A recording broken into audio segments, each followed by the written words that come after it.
Solih-solihah, pagi ini Bu Ayu sedang berjemur. Kegiatan berjemur di masa pandemi ini sangat dianjurkan untuk meningkatkan imun kita. Solih-solihah, berjemur itu memanfaatkan salah satu sumber daya alam. Apa nak sumber daya alamnya? Yaitu sumber daya alam sinar matahari. Nah, solih-solihah, hari ini kita akan belajar tentang jenis dan manfaat sumber daya alam. Sebelum kita belajar, mari kita berdoa dulu ya. A'udzu billahi minasyaitonir rajim. Bismillahirrahmanirrahim. Rabbi sahri sadri wa yassirli amri wahlul 'uqdatam min lisani yafqahu qawli. Rabbi zidni ilma warzuqni fahman. Amin.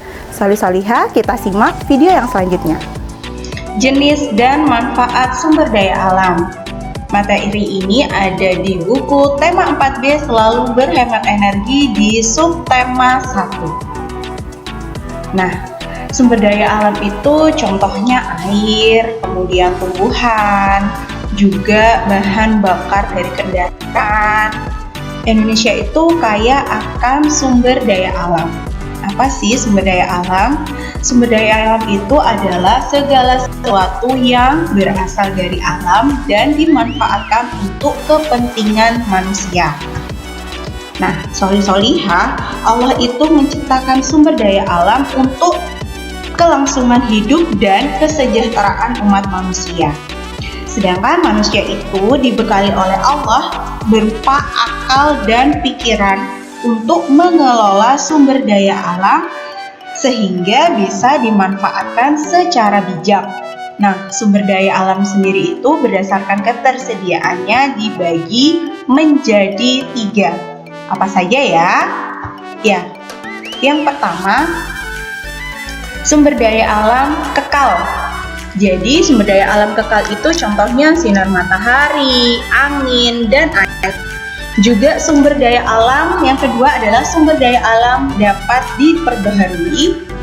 Dan yang ketiga adalah sumber daya alam tidak dapat diperbaharui. Kita bahas satu persatu ya, solih-solihah. Nah, yang pertama adalah sumber daya alam kekal. Sumber daya alam kekal adalah sumber daya alam yang tidak akan habis karena selalu tersedia dan dapat digunakan sebanyak-banyaknya. Contohnya yaitu sinar matahari, angin, dan juga air.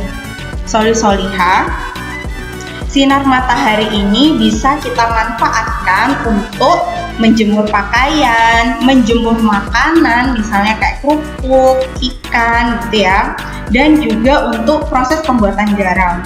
Sementara angin sendiri berfungsi dalam proses penyerbukan di tumbuhan. Sedangkan air ini banyak manfaatnya ya, terutama di masa pandemi ini air kita gunakan untuk mencuci tangan ya, solih-solihah. Untuk memasak juga bisa, untuk mandi dan lain sebagainya. Dan yang kedua adalah sumber daya alam yang dapat diperbaharui. Sumber daya alam yang dapat diperbarui ini adalah sumber daya alam yang dapat diusahakan kembali keberadaannya jika habis, solih-solihah. Jadi sumber daya alam ini dapat terus dimanfaatkan. Contohnya adalah tumbuhan. Tumbuhan merupakan sumber daya alam yang dapat diperbaharui, misalnya dengan cara ditanam gitu ya, ditanam berulang kali.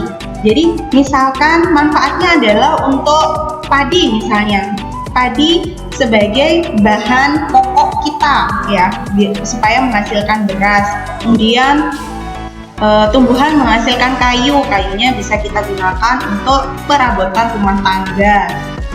Contoh yang kedua adalah hewan, solih-solihah. Jadi misalnya kayak sapi, kerbau gitu ya, diambil tenaganya, tapi walaupun diambil tenaganya bisa dikembangbiakkan lagi supaya jumlahnya bertambah. Itu ya, solih-solihah. Nah, ada juga ikan misalnya. Ikan kita pancing, terus kita goreng, kita makan, ikannya habis.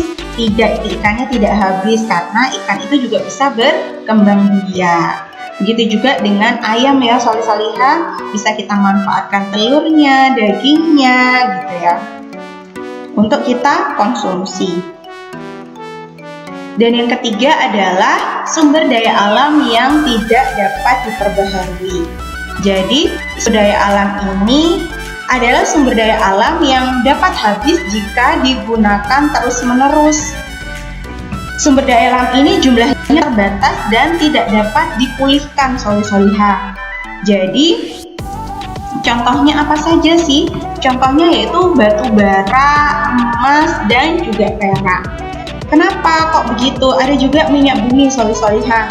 Minyak bumi dan batu bara itu terbentuk dari makhluk hidup yang telah mati dan terpendam selama jutaan tahun.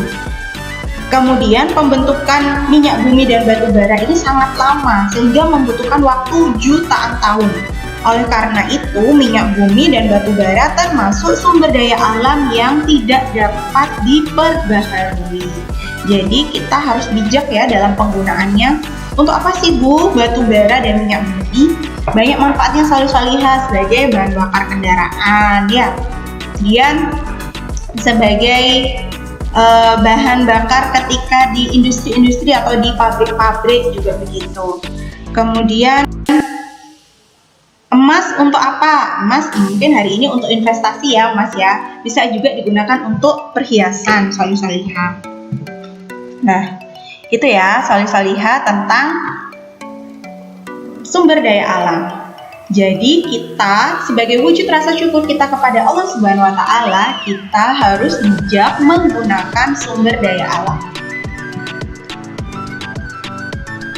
Tetap bahagia belajar dari rumah ya solih-solihah, dan simak terus video pembelajaran dari kami. Itu dia materi Bu Ayu hari ini tentang jenis dan manfaat sumber daya alam.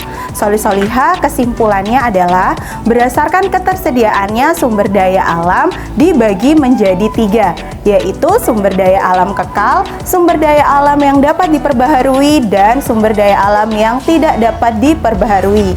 Sebagai rasa syukur kita kepada Allah Subhanahu wa taala, maka kita harus bijak dalam penggunaan sumber daya alam. Nah, sekian materi dari Bu Ayu hari ini. Semoga bermanfaat dan Assalamualaikum warahmatullahi wabarakatuh.